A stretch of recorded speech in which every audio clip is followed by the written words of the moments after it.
guys. Okay, I want to talk about my experience with Heretic, which I just watched. I did a short review on it for like TikTok, Instagram, and Facebook. That's up.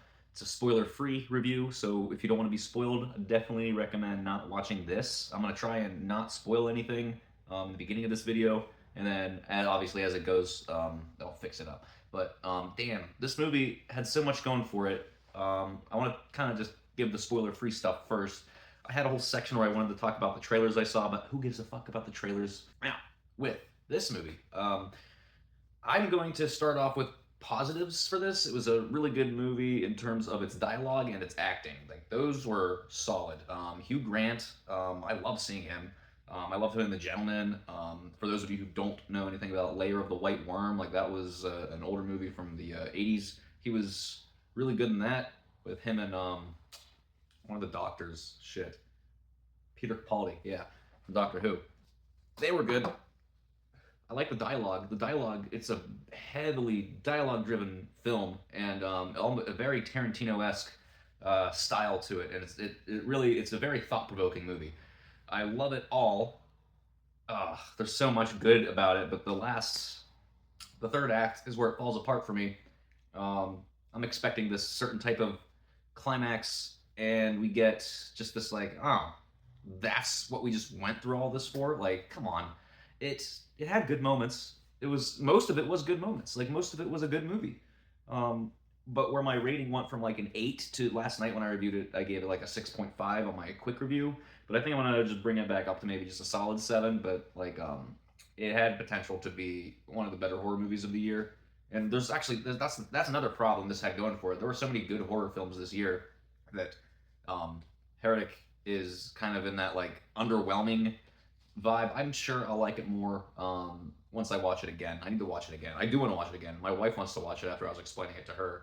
She was like, "Oh man, I hate that you were upset by it," and I am too because it was really good in the beginning and even in the middle. So basically, I'll just get into the plot. It's these two sisters. We have Sister Barnes and Sister Paxson, and they're trying to convert people to the Latter Day Saints church, and they're going around trying to do their converting, and they end up at Mr. Reed's house, played by Hugh Jackman, Hugh Grant.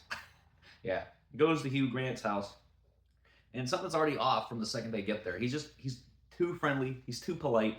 Um, and one of the main things he asks, like at the very beginning, is like, "I hope you don't mind the metal in the walls and in the ceiling," which I thought that was weird. I have notes here that I'm kind of trying to look at. I just thought it was I thought that was a weird way to go in that direction. Yeah, and then they're like, who fucking cares? So they go in. They're trying to convert him. They're trying to talk about the Bible. But they're like, we need your wife present with us for their safety because they're two younger women with this like older, progressively creepy guy as we go forward.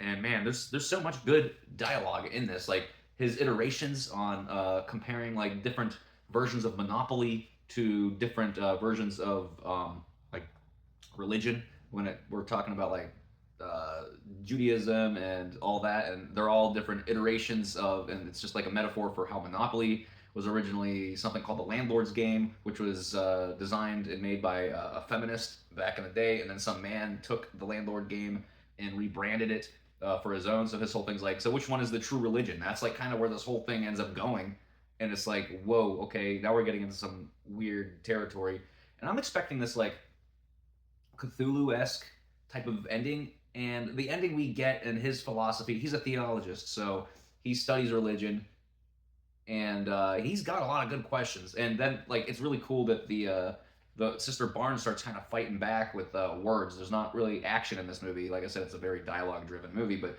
she starts kind of challenging him with his theories or hypotheses, as he likes to say. He gets a little frustrated at that, but he admires that it's being challenged to an extent. Yeah, so we got this like cat mouse game going on with these two sisters of the Latter Day Saints and Mr. Reed, and it's really good and thought provoking. Like there's so much dialogue that I was sitting there like really listening to their conversation. It was that movie that came out I think earlier this year or last year. It was like a Christian movie about a demon. Fuck, what was it called? Nefarious. That was the name of it. It's like the A24 version of that without like a demon. So and it's religious based because of the context of the film, but it's not like shoving religion down your throat in the way that Nefarious was trying to do with like that's the whole production company's point. Um, so yeah, this definitely did it better than Nefarious when it comes to like that religious horror aspect. Um, let's see. There were I only had my nitpicks are at the end of this movie though. Like everything up to the last maybe 20 minutes or so, I was on board for it the entire time. I thought it was a really good movie. Then we get to his fucking dumbass simulation theory that we're all in a simulation. Like that's the direction you're fucking going. And I think there's like a hint, which I like this part of it, that he's like a kind of a serial killer type of character, and he basically kidnaps these women who come there to try and like convert him. Like he has all these women in cages near the NPC, and it's like, huh. And there's this lady in a cellar, and she's supposed to be a prophet, and he poisoned this blueberry pie, which is a big theme. And this lady will like eat the pie and then die, and then come back and tell them what she saw. But then it's not that. So it's like I don't. That's where I started. Like after the blueberry pie segment, not once they're in the basement, but like midway through their basement scene when like Elder Kenneth shows up and almost fucking finds them because they're like stuck in this house. They're essentially hostages at this point. And then we have one of the elders of the church coming. He's looking for him, and then I thought I was going to go somewhere else, and it never did. Yeah, there's a lot of things in this movie that like they take a good route and then they don't go anywhere. The filmmakers, the two directors, they're actually the writers of A Quiet Place 1 and 2. So I kind of like that they were able to go from that to this because this is a completely different movie. I think it's I don't want to say elevated horror, but that's literally what A24 does. But like it's a more thinking type of movie than you'd get with like A Quiet Place. So like I really admired the fact that these filmmakers or these writers directed this film, and they did a really good job with it. I think they also did a movie called Haunt, which I've never seen, but I've heard things about it, good or bad, you know. Yeah, I don't know. The film has sort of just a random like downer ending. Not a downer ending necessarily. It's just like a that's how you fucking end it. Come on, like simulation theory. I like the serial killer aspect, but still that goes nowhere. I thought it would be more of a like holy shit type of ending. It really wasn't. It was just like kind of meh to me. Um, well, like I said, it's all good. It's all really good. Like if I could just when I go back, I'll watch the first a little over half of the movie and be really into it. And then when I'm with my wife, I'll be like, here's where it starts getting a little messy. And she'll either agree with me or not. I don't know what you guys think about it, if you've seen it or not, but that's just kind of where it goes. But yeah, the metaphors that are used and the iteration whole thing that he does, and the fact there's like two different doors, which he writes with chalk. One door is belief and disbelief. Choose your door, which is funny because like the belief door and the disbelief door both lead to the same place, which is this dungeon where this prophet is that Mr. Reed wants them to see. He gives this whole thing on yeah, you're trying to sell me on religion and I'm trying to sell you on my ideas. So how am I not being fair? And then he goes on to like church being corporate and shit like that, which is true. Like that's why I was like, I like this. I like where this is going. And then it didn't go there in the end. And I'm like, why not? You've done so much already.